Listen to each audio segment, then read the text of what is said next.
নমস্কাৰ আজি আমাৰ 13 নম্বৰ ক্লাছ শুনক যে পিডিএফৰ কথা আপোনালোকে কৈ আছিলে পিডিএফটো ক'ত পাম নোটছখিনি ক'ত পাম মই কওঁ যে মই দিম এইকেইদিনৰ ভিতৰতে দি দিম তাৰ আগতে মই এটা লিংক দিম ডেছক্ৰিপশ্যনত হোৱাটছআপ গ্ৰুপৰ তাত গৈ আপোনালোকে জইন হ'ব লাগিব আৰু এটা ডেট মই ফিক্স কৰি দিম আৰু সেই ডেটটোতে মই শ্বেয়াৰ কৰিম তাৰ পাছত কোনোবাই খুজি থাকিলে কাৰণ এক্সট্ৰাকে দি থাকিবলৈ বহুত দিগদাৰ হৈ যায় বহুতে আহি ক'ব দাদা দিয়ক কাৰণ হোৱাটছআপত এবাৰ শ্বেয়াৰ কৰাৰ পাছত পিছৰখিনিয়ে নাপায় ঠিক আছে যিখিনিয়ে জইন হৈ থাকে তো মই এদিন লিংক দি দিম বা আজি দি দিম তলত ডেছক্ৰিপশ্যনত তাত গৈ জইন হ'ব আৰু 4 বা 5 তাৰিখে বা এইখিনি কালি পৰহিৰ ভিতৰত মই যিমানখিনিলৈ পঢ়োৱা হৈছে সেইখিনি দি দিম কিন্তু মেইন কথা হ'ল যে পিডিএফটো ল'লেও ইমান কাম নহ'ব আপোনালোকে যদি ক্লাছবোৰ নকৰে নুশুনে তেনেহ'লে পিডিএফটোৰ কাৰণ এনেকুৱা পিকচাৰ থাকিব ঠিক আছে তাৰ পৰা বহুত মই নাভাবোঁ যে যদি ক্লাছবোৰ যদি যিসকলে কৰিছে যিসকলে শুনিছে তেওঁলোকে বুজি পাব ঠিক আছে আৰু কিছুমানে মোক কৈ আছে যে পইচা দিব লাগিব কিমান পইচা দিব লাগিব পিডিএফটোৰ কাৰণে কি কৰিব লাগিব আৰে নালাগে যদি পইচা ল'লো হয় তেনেহ'লে ইউটিউবতে নিদিলো হয় ন ঠিক আছে কষ্ট হৈছে বনাওঁতে বহুত কষ্ট হৈছে আপোনালোকে জানে কিমান হাই কোৱালিটি মেইনটেইন কৰা গৈছে পিকচাৰবোৰে হওক বা নোটছবোৰে হওক কুৱেশ্যনবোৰে হওক তো চিন্তা কৰিব নালাগে আপোনালোকে যিহেতু মোক সহায় কৰিছে চাইছে আঁকোৱালি লৈছে কিবা এটা আশা কৰিছে তো মই দি দিম খালি মই এটাই বিচাৰোঁ ভালদৰে পঢ়ক মোৰ পৰা যদি 2-4টা কুৱেশ্যন আপোনালোকে কৰিব পাৰে এক্সামত যদি কমন পায় বা মোৰ টপিকবোৰৰ পৰা যদি বুজি পায় আপোনালোকে বাকী বস্তুবোৰ কৰিব পাৰে যদি ভালদৰে বুজি লয় তেনেহ'লে 2-4টা কি কমপ্লিট কৰিব পাৰিব ঠিক আছে মই কুৱেশ্যনটো সেইটোৱে যে আহিব কথা নাই বাট তাৰ ৰিলেটেড কুৱেশ্যন আহিব পাৰে ঠিক আছে গতিকে পিডিএফটো মই দি দিম প্ৰথমে কৰিব লাগিব আপোনালোকে গ্ৰুপত জইন কৰিব লাগিব আৰু যিসকলে মোক পইচাৰ কথা কৈ আছে নালাগে পইচা পিছৰ কথা পিছত এতিয়া বৰ্তমান যিমানখিনি আছে মই ফ্ৰী অফ কষ্ট আপোনালোকক প্ৰভাইড কৰি থাকিম ঠিক আছে নাও আজি ইম্পৰ্টেণ্ট আমাৰ কুৱেশ্যনখিনি হ'ল যে ইয়াৰ ভিতৰত এটা কুৱেশ্যন আহিব ঠিক আছে the global goals okay sustainable development okay তাৰ পৰা আপোনাৰ 17টা আছে গ'ল তাৰে ভিতৰত নাম্বাৰ দিব আৰু কোনটো কি হয় সেইটো সুধিব 100% আহিব ইয়াৰ পৰা কাৰণ NCERT-ত এইকেইটা আছে আৰু যোনে যোনে পাৰে সকলো গোটেইকেইটা মনত ৰাখিবলৈ ট্ৰাই কৰিব নাম্বাৰটো 1 হৈছে no poverty 0 hunger good health and well being 4 নম্বৰত হৈছে quality education 5 number gender equality clean water and sanitation number 6 7 হৈছে আপোনাৰ এফৰ্ডেবল এণ্ড ক্লিন এনাৰ্জি ঠিক আছে গোটেইখিনি আপোনালোকে পঢ়ি চাব আৰু অসমীয়াটো লিখা আছে এই নাম্বাৰিংখিনি বেছি ইম্পৰ্টেণ্ট কাৰণ 5 নম্বৰত কোনটো আছে সেইটো সুধিব লিংগ সমতা ৰক্ষা কৰা কিমান নম্বৰ গ'ল হয় ছাষ্টেইনেবল ডেভেলপমেণ্টৰ ঠিক আছে এনেকৈ সুধিব পাৰে আৰু NCERT-ত যিখিনিৰ ওপৰত NCERT ক্লাছ 7-ৰ বুকত যিখিনিৰ ওপৰত ভালদৰে বিতংকৈ আছে এইকেইটা হয় বাকী কেইটা যদি মনত নাৰাখেও 0 hunger good health and well being ঠিক আছে ক্লিন ৱাটাৰ এণ্ড চেনিটেশ্যন এই পেজটোত যিকেইটা আছে সেইকেইটা মনত ৰাখি থ'ব মেইন হ'ল কিমান নম্বৰ গ'ল হয় গ'ল নাম্বাৰ কিমান হয় সেইটো চাই থ'ব ইয়াৰ এই 6টাৰ ভিতৰত অহাৰ পূৰ্ণ সম্ভাৱনা আছে ঠিক আছে আৰু যিসকলে পাৰে গোটেইকেইটাই কৰি থ'ব ঠিক আছে জানাটো বেয়া কথা নহয় নাও আমি এতিয়া কুৱেশ্যন কৰোঁ অলপমান which of the following gases protects us from harmful sunrise ঠিক আছে কোনটোৱে কৰে অজনে কৰে ক্লাছ যদি কৰিছে এনচাৰটো ধুনীয়াকৈ কৰিব পাৰিব ন as we go' up the layer of the atmosphere the pressure আমি ওপৰলৈ যোৱাৰ লগে লগে বায়ুমণ্ডলৰ তৰফবোৰৰ চাপ কমে নে বাঢ়ে সেইটো কমেণ্ট কৰি জনাব ঠিক আছে PDF নিশ্চয় পাব কিন্তু কমেণ্ট কৰি জনাই থাকিব তেতিয়া বেছি ভাল লাগে আৰু ভাল ভাল টপিক বনাবলৈ চেষ্টা কৰিম অ'কে নাও এতিয়া আমি অকণমান পলিটিৰ পৰা কুৱেশ্যন কৰোঁ ঠিক আছে যিখিনি NCERT ৰিলেভেণ্ট হয় যিখিনি ধৰক এইটো এক্সামত লাগিব সিমানখিনি লেভেলতে কৰিম তাতকৈ ওপৰ যাবলৈ দৰকাৰ নাই UPSC লেভেলত যোৱাৰ কোনো দৰকাৰ নাই okay next question which of the following does not participate in the election of president যে ইলেকশ্যনৰ যি প্ৰেচিডেণ্ট হয় ইলেকশ্যনৰ যি আৰে মই কি কৈ আছোঁ প্ৰেচিডেণ্টৰ যি ইলেকশ্যন হয় তাত কোনে পাৰ্টিচিপেট নকৰে আমি কৰোঁ জানো আমিতো নকৰোঁ আমি প্ৰেচিডেণ্টক কেতিয়াবা ভোট দি পাইছোঁ জানো নাই দিয়া আমি কাক দিওঁ আমি MP ক দিওঁ MLA ক দিওঁ আৰু তেওঁলোকে প্ৰেচিডেণ্টক ভোট দিয়ে আৰু ইনডাইৰেক্টলি প্ৰেচিডেণ্ট ইলেক্টেড হয় এইখিনি কুৱেশ্যন কৰাৰ আগত আমি অকণমান বস্তু জানি লওঁ আৰু সেইখিনি জনাৰ পাছত আমি কমপ্লিট কুৱেশ্যন এইখিনি কৰিব পাৰিম এতিয়া যদি চাই ইলেকশ্যন অফ দ্য প্ৰেচিডেণ্ট আমি যে পোনপটীয়াকৈ আমি ৰাষ্ট্ৰপতিক ভোট নকৰোঁ কোনে কোনে কৰে the elected member of both house of parliament ঠিক আছে বোথ হাউচ অফ পাৰ্লিয়ামেণ্ট মানে ৰাজ্যসভা আৰু লোকসভাৰ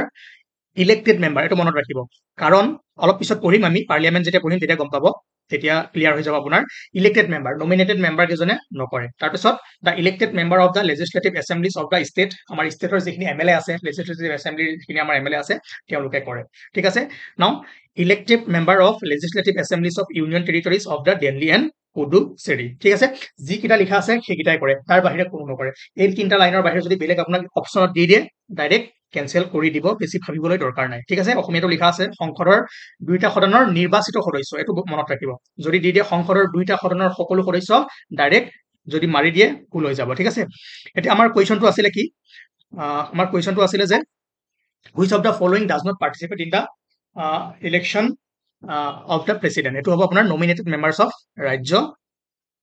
সভা ঠিক আছে nominated member নকৰে ঠিক আছে elected member কৰে অলপ পিছত আপোনালোকৰ ক্লিয়াৰ হৈ যাব যদি যিসকলে নাজানে নমিনেটেড কি মানে কি হয় মনোনীত সদস্য কি হয় ইলেক্টেড সদস্য কি হয় ৰাজ্য সভাত কেনেকৈ যায় সেইখিনি গম পাই যাব তাৰপিছত নেক্সট কুৱেশ্যন যদি চাই which of the following is not a requisite qualification for election as a president এজন প্ৰেচিডেন্টৰ কাৰণে কোনখিনি অৰ্হতা লাগে ঠিক আছে প্ৰেচিডেন্ট হিচাপে ইলেকশ্যনত উঠিবৰ কাৰণে কোনখিনি অৰ্হতা লাগে তাৰ অপশ্যন কেইটা আছে he should be a citizen of India yes হ'বতো লাগিবই বাহিৰৰ মানুহজন হ'ব পাৰিব জানো নহয় he should have complete 35 years of age এইটো আমি চাম তাৰপাছত he should not hold any office of profit এইটো আমি চাম আৰু he should be qualified for election as a member of Rajya Sabha প্ৰথমে পইণ্টকেইটা চাই লওক যে কোনকেইটা কোৱালিফিকেশ্যন লাগে তেওঁ ইলেকশ্যনত উঠিবৰ কাৰণে as a president number 1 he should be a citizen of India তেওঁ ভাৰতৰ নাগৰিক হ'ব লাগিব 2 নম্বৰতে he should have complete 35 years 35 বছৰ হ'ব লাগিব আৰু qualified for election as a member of Lok Sabha এইটো পইণ্ট ঠিক আছে এই পইণ্টটোৱে মনত ৰাখিব যে লোকসভা ইলেকশ্যনত উঠিবৰ কাৰণে এজন মেম্বাৰক যিখিনি কোৱালিফিকেশ্যন লাগে সেইখিনি তেওঁ লাগিব ঠিক আছে ৰাইট তাত বাৰু কুৱেশ্যনটো গ'লে গম পাম ঠিক আছে আৰু তেওঁ কোনো য'ৰ পৰা লাভ হয় অফিচ অফ প্ৰফিট হয় গভৰ্ণমেণ্ট কিবা কামত তেওঁ মানে জড়িত থাকিব নালাগিব ঠিক আছে he should not hold any office of profit under the union government or any state government or any local authority or any public authority ঠিক আছে তেওঁ কোনো এনেকুৱা য'ৰ পৰা প্ৰফিট হয় য'ৰ পৰা তেওঁ কিবা হেৰি কৰিব পাৰে তেনেকুৱা কোনো এজেঞ্চিৰ লগত জড়িত থাকিব নালাগিব ঠিক আছে এইকেইটা আমাৰ কোৱালিফিকেশ্যনৰ কি য়েছ ন আমাৰ কুৱেশ্যনটো কি আছিলে অ'কে কোনটো নহয় কৈছে দেই এইবোৰ মনত ৰাখিব কোনটো হয় কোনটো নহয় প্ৰয়োজনীয় নহয় কৈছে দিছে নট তেনেহ'লে হ'ব কোনটো নহয় he should be qualified for election as a member of Rajya Sabha এইটো নহ'ব কাৰণ কাৰ কাৰণে হ'ব লাগিব লোকসভাৰ কাৰণে কোৱালিফাইড হোৱাৰ যোগ্যতাখিনি থাকিব লাগিব তেতিয়াহে তেওঁ পাৰিব ঠিক আছে ৰাজ্যসভা নহয় ৰাজ্যসভাৰ কাৰণে ভাইচ প্ৰেচিডেণ্ট আহিব সেইটো আমি নেক্সট নোটত গম পাম ঠিক আছে নাও নেক্সট কুৱেশ্যন যে আমি প্ৰেচিডেণ্ট পঢ়ি আছো প্ৰেচিডেণ্ট ৰিলেটেড কিছুমান আপোনাৰ আৰ্টিকেলৰ ওপৰত কুৱেশ্যন আহিব যে প্ৰেচিডেণ্টৰ পাৱাৰ কি তো গোটেইখিনি নালাগে যিকেইটা ইম্পৰ্টেণ্ট হয় মই মাৰ্ক কৰি দিম ন এই কুৱেশ্যনটো চাওক তলৰ কোনটো অনুচ্ছেদে ৰাষ্ট্ৰপতিক অধ্যাদেশ জাৰি কৰাৰ ক্ষমতা প্ৰদান কৰে ঠিক আছে কোনটো অনুচ্ছেদে অৰ্ডিনেন্স মেকিং পাৱাৰ ঠিক আছে ইয়াতে চাওক ইয়াত আছে আপোনাৰ আৰ্টিকেল আৰু নাম 52ত প্ৰেচিডেণ্ট অফ ইণ্ডিয়াৰ বিষয়ে থাকে তাৰপিছত 53ত এক্সিকিউটিভ পাৱাৰ অফ ইউনিয়ন তাৰপিছত এইটো নহয় এইটো নালাগে 54ত আছে ইলেকশ্যন অফ প্ৰেচিডেণ্ট মনত ৰাখিব ইলেকশ্যন অফ প্ৰেচিডেণ্ট 54 আৰ্টিকেলত আছে তাৰপাছত 55ত আছে manner of election of president okay 56ত আছে term of office of president ইমান এইখিনিও নালাগে এইটো লাগিব 58 qualification for election as president তাৰপাছত এইকেইটা নালাগে 60টো চাব oath or affirmation by president okay আৰু 61 procedure for impeachment of the president তাৰপিছত আমাৰ কুৱেশ্যনটো কোনটো আছিলে যে অৰ্ডিনেন্স মেকিং পাৱাৰ সেইটো কোনটো আৰ্টিকেলত আছে সেইটো আছে আপোনাৰ এইটো 123 ঠিক আছে 123 ইয়াৰ এনসাৰটো হ'ব যে promulgate ordinance 123 ঠিক আছে নেক্সট কুৱেশ্যনটো আছে যে which of the following articles gives power to the president to grant pardon মানে ক্ষমা চাওক এইটো হয় কি যে ৰাষ্ট্ৰপতিৰ এটা বিশেষ পাৱাৰ আছে মানে বহুতকেইটা পাৱাৰ আছে এক্সিকিউটিভ পাৱাৰ আছে জুডিচিয়েল পাৱাৰ আছে আপোনাৰ ডিফেন্স পাৱাৰ আছে বাট পাৰ্ডনছ এটা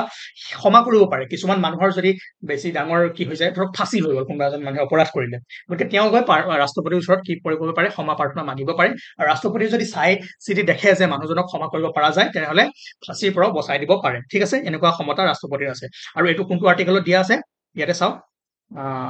ক'ত আছে এটা প্ৰথম চাইডক প্ৰেচিডেণ্ট গ্ৰান্ট পাৰ্ডন ঠিক আছে 72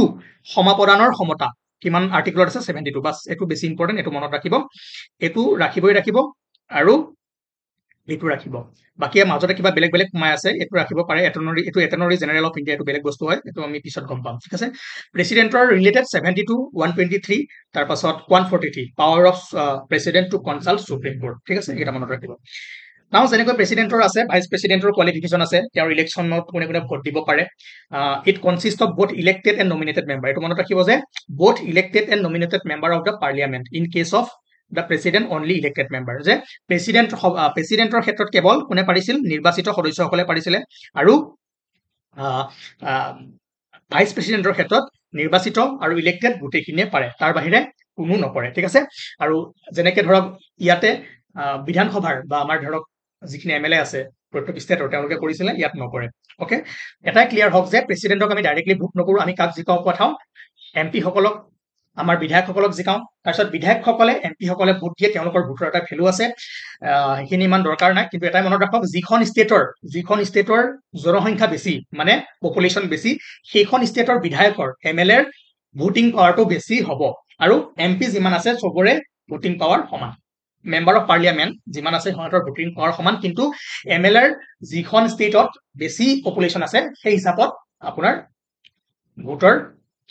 ৰেচিঅ'টো যাব ঠিক আছে পিছত গম পাম এতিয়া ইমানখিনি জৰুৰত নাই মোৰ মতে খালি এটাই মনত ৰাখক কোনে ভোট দিব পাৰে কোনে নোৱাৰে কোৱালিফিকেশ্যন কি হয় ঠিক আছে বুজিলে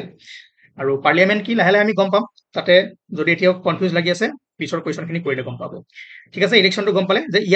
ইয়াত ৰাজ্যৰ বিধানসভাৰ সদস্যসকল অন্তৰ্ভুক্ত কৰা হোৱা নাই ৰাষ্ট্ৰপতিৰ ক্ষেত্ৰত নিৰ্বাচিত সদস্যসকল ৰাজ্যিক বিধানসভাসমূহৰ অন্তৰ্ভুক্ত কৰা হৈছিলে ইয়াত ৰাজ্যৰ বিধানসভাৰ সদস্যসকলক অন্তৰ্ভুক্ত কৰা হোৱা নাই ঠিক আছে নাও বাকি যদি কোৱালিফিকেশ্যন চাই অৰ্হতা চাই উপৰাষ্ট্ৰপতি হ'বৰ কাৰণে সকলোবোৰ ৰাষ্ট্ৰপতিৰ দৰে একেই খালি এটা বস্তু মনত ৰাখিব he should be qualified for election as a member of ৰাজ্যসভাৰ মেম্বাৰ হ'বলৈ যিখিনি কোৱালিফিকেশ্যন লাগিব তেওঁৰ সেইখিনি থাকিব লাগিব ঠিক আছে আৰু প্ৰেচিডেণ্টৰ কাৰণে কোনখিনি লাগিব ৰাষ্ট্ৰপতিৰ কাৰণে কোনখিনি লাগিব ৰাষ্ট্ৰপতিৰ কাৰণে লাগিব লোকসভাত ইলেকশ্যনত উঠিবৰ কাৰণে যিখিনি অৰ্হতা লাগে সেইখিনি লাগিব প্ৰেচিডেণ্টক আৰু ভাইচ প্ৰেচিডেণ্টক লাগিব ৰাজ্যসভাৰ কাৰণে ঠিক আছে এই দুটা পইণ্ট খেলি মেলি নকৰিব ইয়াতে ভুল কৰাই দিব বেছি টান প্ৰশ্ন নাহে কিন্তু সৰু সৰু বস্তুবোৰ আপোনালোকে চাব লাগিব নাও question which of the following articles deals with the election of vice president এইটো বেছি ইম্পৰ্টেণ্ট হয় ভাইচ প্ৰেচিডেণ্টৰ ইলেকশ্যন কোনটোত কৰে সেইটো হ'ব আপোনাৰ আৰ্টিকল 66 ঠিক আছে আৰ্টিকল 66 অ'কে নাও next question The vice president is the ex officio chairman which of the following আপোনালোকে দেখিব যে ৰাজ্যসভাৰ যিজন আপোনাৰ এটা লোকসভাৰ হেৰি কোন হ'ব ওম বিৰলাজী হয় নাই কিন্তু ৰাজ্যসভাৰ যিজন আপোনাৰ অধ্যক্ষ থাকে সেইজন ভাইচ প্ৰেচিডেণ্ট হয় ঠিক আছে the vice president is ex officio chairman which of the following সেইটো হ'ব ৰাজ্যসভা দেখিছে ন আমাৰ নাম কি জানেনে আমাৰ ভাইচ প্ৰেচিডেণ্টৰ নাম আৰু প্ৰেচিডেণ্টৰ নাম কমেণ্ট কৰি জনাওক এটা মনত ৰাখিব যে উপৰাষ্ট্ৰপতি কি হয় কাৰ্যবাহী অধ্যক্ষ হয় কৰ ৰাজ্যসভাৰ he is the ex officio chairman which of the following Rajya Sabha ঠিক আছে ওকে নাও আৰ্টিকেলটো মনত ৰাখিব তেওঁৰ নিৰ্বাচন ঠিক আছে ভাইচ প্ৰেচিডেণ্টৰ নিৰ্বাচন আৰ্টিকেল 66 ওকে নাও who is the supreme commander of the defence force of India ভাৰতৰ প্ৰতিৰক্ষা বাহিনীৰ সৰ্বোচ্চ সেনাপতি কোন প্ৰেচিডেণ্ট ঠিক আছে ডিফেন্স মিনিষ্টাৰ নামাৰিব প্ৰেচিডেণ্ট নাও who was the first chief defence staff of India এইটো জিকে টাইপ কুৱেশ্যন এইটো ফাৰ্ষ্ট আছিলে বিপিন ৰাও যি হেলিকপ্টাৰ ক্ৰেছত দুৰ্ঘটনাত মৃত্যু হৈছিলে আৰু বৰ্তমান হৈছে অনিল চৌহান মনত থাকিব যদি ফাৰ্ষ্টজন সোধে ফাৰ্ষ্ট CDS বিপিন ৰাৱত ঠিক আছে নাও এতিয়া আমি পাৰ্লিয়ামেণ্টৰ বিষয়ে অলপমান জানিম অলৰেডি আমি পাৰ্লিয়ামেণ্ট ৰাজ্যসভা লোকসভা ইয়াৰ বিষয়ে আমি কৈ গৈ আহিছো পাৰ্লিয়ামেণ্টত কনচিষ্ট কি মানে পাৰ্লিয়ামেণ্ট এখন আমি যে কওঁ যে under the constitution the parliament of India consist of 3 parts সেই পাৰ্টছ কেইটা হ'ল দ্য প্ৰেচিডেণ্ট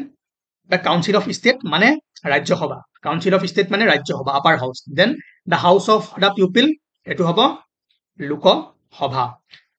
ৰাষ্ট্ৰপতি ৰাজ্যসভা আৰু লোকসভা এতিয়া অলপমান মই 5 মিনিট সময় আপোনালোকক কওঁ যে আমাৰ দুটা হাউচ আছে এটা আপাৰ হাউচ এটা লোৱাৰ হাউচ আপাৰ হাউচটো হৈছে ৰাজ্যসভা লোৱাৰ হাউচটো হৈছে লোকসভা আমি লোকসভাৰ যিকেইজন মেম্বাৰ আছে মেম্বাৰ অফ পাৰ্লিয়ামেণ্ট আছে এমপিক আমি ডাইৰেক্টলি ভোট দি জিকাই পঠাওঁ ঠিক আছে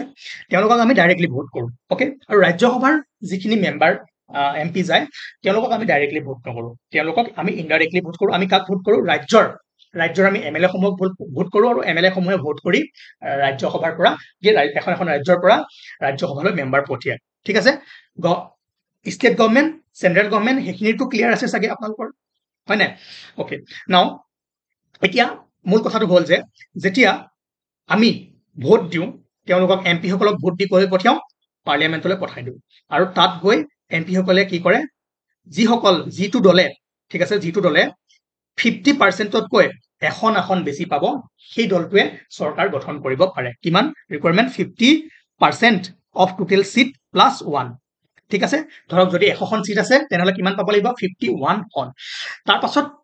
সেই জয়ী হোৱা দলটোৰ মাজতে কি হয় চৰকাৰ গঠন কৰে তাৰপিছত চৰকাৰৰ প্ৰধানজন সিলেক্ট কৰে তাক আমি কি কওঁ প্ৰাইম মিনিষ্টাৰ ঠিক আছে গভৰ্ণমেণ্ট এখনৰ প্ৰধানজন কোন হয় প্ৰাইম মিনিষ্টাৰ মানে তাৰপিছত কেবিনেট মিনিষ্টাৰ হয় নে নাই অলৰেডি এইখিনি পঢ়োৱা আছে 1 নম্বৰ ক্লাছটোত গৈ চাব তথাপিও মই কৈ দিলো আৰু তেনেকে যেনেকে লোকসভা থাকে লোৱাৰ হাউচ থাকে আৰু এখন থাকে আপাৰ হাউচ এতিয়া যিখন লোৱাৰ হাউচ হয় লোকসভা 5 বছৰৰ মূৰে মূৰে কি হয় ডিজলিউচন হয় 5 বছৰৰ মূৰে মূৰে আকৌ ইলেকশ্যন হৈ থাকে এবাৰ হৈ গ'ল আকৌ অহা 5 বছৰৰ পিছত হ'ব তাৰপিছত আকৌ আমি ভোট দিম অলৰেডি আমি কাক চৰকাৰ বনাব বিচাৰো গোটেই পাৱাৰ টকাৰ হাতত আছে আমাৰ হাতত আছে গভৰ্ণমেণ্টখন কোনে মানে চলাই আছে মানে কোনখন গভৰ্ণমেণ্ট আহিব কোনে কি ডিচিশ্যন ল'ব কোনে লৈ আছে ৰাইজেই গণতন্ত্ৰত ৰজা নাও যদি চাই কম্পজিশ্যন অফ ৰাজ্যসভা আমাৰ Rajya Sabha total fix seat maximum fifth seat আছে 250 তাৰে 238 কি হয় ইলেক্টেড হৈ আহে আৰু 12জন কি হয় নমিনেটেড আৰু এই 12জনে ভোট কৰিব নোৱাৰে ক'ত প্ৰেচিডেণ্টৰ ইলেকশ্যনত ঠিক আছে কিহৰ ইলেকশ্যনত ৰাষ্ট্ৰপতিৰ ইলেকশ্যনত এই 12জনে কৰিব নোৱাৰে কিন্তু উপৰাষ্ট্ৰপতিৰ নিৰ্বাচনত তেওঁলোকে পাৰে ঠিক আছে মনত ৰাখিব 238 হৈছে ইলেক্টেড মানে MLA সকলে প্ৰতিখন ষ্টেটৰ পৰা জিকাই পঠাব আৰু বাকি 12জন প্ৰেচিডেণ্টে কি কৰে নমিনেট কৰে যে কালচাৰত ভাল তেওঁ স্পৰ্টছত ভাল ঠিক আছে তেনেকৈ নমিনেট কৰি পঠায় ওকে বুজি পালে আৰু ৰাজ্যসভা ফাৰ্ষ্ট কিমান চনত হৈছিলে 1952 চনত কনষ্টিটিউট হৈছিলে এইটো মনত ৰাখিব আৰু এখন আপাৰ হাউচ ৰাজ্যসভা কেতিয়াও ভংগ নহয় ডিজলিউচন নহয় আৰু প্ৰত্যেক 2 বছৰৰ মূৰে মূৰে 1/3 মেম্বাৰ কি হয় ইয়াৰ পৰা ৰিটায়াৰ হৈ যায় আৰু যদি চাই এজন ৰাজ্যসভাৰ সাংসদৰ কাল 6 বছৰ ঠিক আছে অফিস টাৰ্ম এপ্ৰক্সিমেটলি 6 বছৰ হয় ৰাজ্যসভাখন ভংগ হৈ নাযায় যেনেকৈ লোকসভা ভংগ হৈ যায় 5 বছৰ পৰত আকৌ ৰিইলেক্ট হয় আকৌ নতুনকৈ বনে ৰাজ্যসভাখন এখন কণ্টিনিউ হয় তাত মেম্বাৰবোৰ ৰিটায়াৰ হয় আকৌ সোমাই আকৌ ওলাই আকৌ সোমাই এনেকৈ চলি থাকে এখন কণ্টিনিউৱাছ হয় ঠিক আছে গম পালে ৰাজ্যসভা লোকসভা কোনে প্ৰেচিডেণ্টক ভোট দিব পাৰে কোনে নোৱাৰে সেইখিনি কথা ইয়াত লিখা আছে তাৰপিছত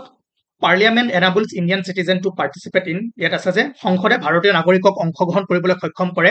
decision making control the government both A and B none of this both A and B হয় নাই পাৰ্লিয়ামেণ্টত মানে পাৰ্লিয়ামেণ্টে চিটিজেনক কি পাৱাৰ দিয়ে এতিয়া পাৰ্লিয়ামেণ্টে কি পাৱাৰ দিয়ে আমি যাক ভোট কৰি পঠাম পাৰ্লিয়ামেণ্টত আমি যাক ভোট কৰি পঠাম তেওঁলোকেহে চৰকাৰ বনাব তেওঁলোকেহে গভৰ্ণমেণ্টখন এতিয়া MP সকলে মিলি ফালে গভৰ্ণমেণ্ট বনাব হয় নাই আজি গভৰ্ণমেণ্টে আহিটো নিজে ক'ব নোৱাৰে মই কৰিম নিজেতো ক'ব নোৱাৰে মই গভৰ্ণমেণ্ট ফৰ্ম কৰিম কোনে কৰিব জনতাই কৰিব গতিকে ইণ্ডিয়ান চিটিজেনক কি পাৱাৰ দিয়ে ডিচিশ্যন মেকিঙো কৰিব ডিচিশ্যন মেকিঙো দিয়ে লগতে কন্ট্ৰোল দ্য গভৰ্ণমেণ্টখনকো কন্ট্ৰোল কৰি ৰাখে দেখিছে এতিয়া লিডাৰ অফ অপজিশ্যন আহি গ'ল বিৰোধী আহি গ'ল ঠিক আছে তাত তেওঁলোকক কোনে জিকাই পঠাইছে জনতাই জিকাই পঠাইছে চৰকাৰক কোনে জিকাই পঠাইছে জনতাই জিকাই পঠাইছে আল্টিমেটলি পাৱাৰ কন্ট্ৰোল কোনে কৰি আছে চিটিজেন অফ ইণ্ডিয়া ঠিক আছে সংসদসকলে ভাৰতীয় নাগৰিকক ক'ত কৰে সিদ্ধান্ত গ্ৰহণ আৰু চৰকাৰ নিয়ন্ত্ৰণ কৰা both A and B now representative of parliament are chosen by সংসদত প্ৰতিনিধিসকলক কোনে নিৰ্বাচন কৰে অবভিয়াছলি পিপলে কৰে জনসাধাৰণে কৰে হল এনেকুৱা কুৱেশ্যন আহিব তাৰপিছত next question the number of Lok Sabha constituency in Assam অসমৰ লোকসভা সমষ্টিৰ সংখ্যা কিমান এইটো আপোনালোকে কি কৰিব কমেণ্ট কৰি জনাব now who is the final interpreter of constitution সংবিধানৰ চূড়ান্ত ব্যাখ্যাকাৰী কোন চাওক লেজিসলেচাৰে কি কৰে ল বনায় এক্সিকিউটিভে কি কৰে ল ইমপ্লিমেণ্ট কৰে আৰু লাষ্টত সেইখন ভেলিড হৈছে নে নাই লখন ভেলিড হৈছে নে নাই কনষ্টিটিউশ্যনৰ পৰা ভেলিড হৈছে নে নাই তাক ইণ্টাৰপ্ৰেট কোনে কৰে জুডিচিয়াৰী ঠিক আছে ন্যায়পালিকাই কৰে আমাৰ কাৰ্যপালিকা বিধানপালিকা আৰু ন্যায়পালিকাই তিনিটাৰ ভিতৰৰ বিষয় আমি অলৰেডি পঢ়ি থৈছো ঠিক আছে গতিকে ন্যায়পালিকাই কৰে নেক্সট কুৱেশ্যন হ'ল যে who appoints the chief election commissioner of India ভাৰতৰ মুখ্য নিৰ্বাচন আয়ুক্তক কোনে নিযুক্তি দিয়ে এইটো হ'ব আপোনাৰ কোনে দিয়ে প্ৰেচিডেণ্ট অফ ইণ্ডিয়া মনত ৰাখিব ঠিক আছে then who is the age of a person who can election what is the age of a person who can contest election for Lok Sabha in India যে ভাৰতৰ লোকসভা ইলেকশ্যনত প্ৰতিদ্বন্দ্বিতা কৰিবৰ কাৰণে বয়স কিমান লাগে নিম্নতম বয়স ঠিক আছে 25 বছৰ লাগে আৰু ৰাজ্যসভাৰ কাৰণে কিমান বছৰ লাগে সেইটো কমেন্ট কৰি জনাওক আজি আমি এইখিনি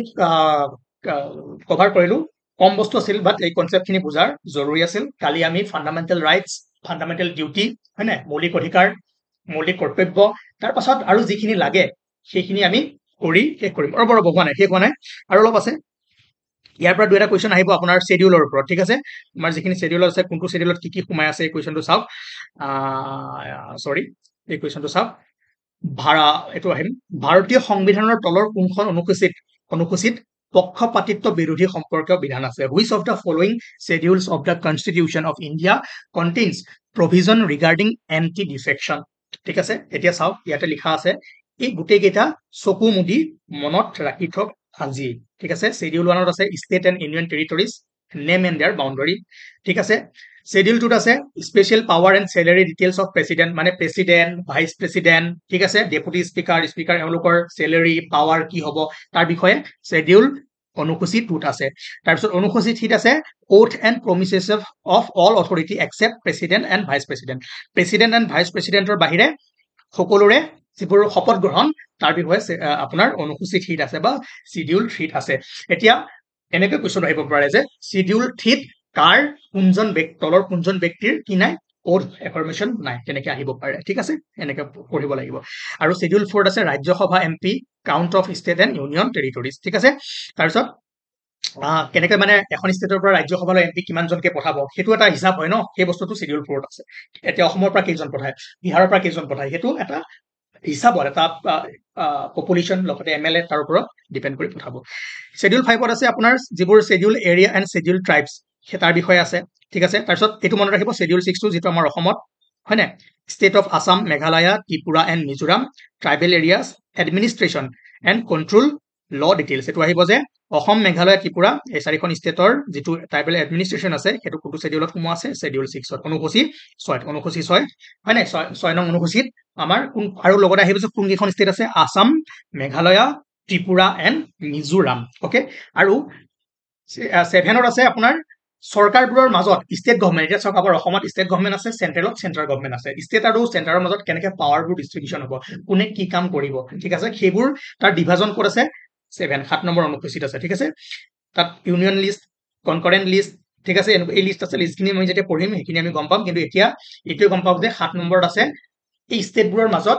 গভৰ্ণমেণ্টবোৰৰ মাজত পাৱাৰ ডিভিজন 8 নম্বৰত অফিচিয়েল লেংগুৱেজ ওকে সেইটো বেছি ইম্পৰ্টেণ্ট কোনটো ইম্পৰ্টেণ্ট ক'লো 8 বেছি ইম্পৰ্টেণ্ট 6 বেছি ইম্পৰ্টেণ্ট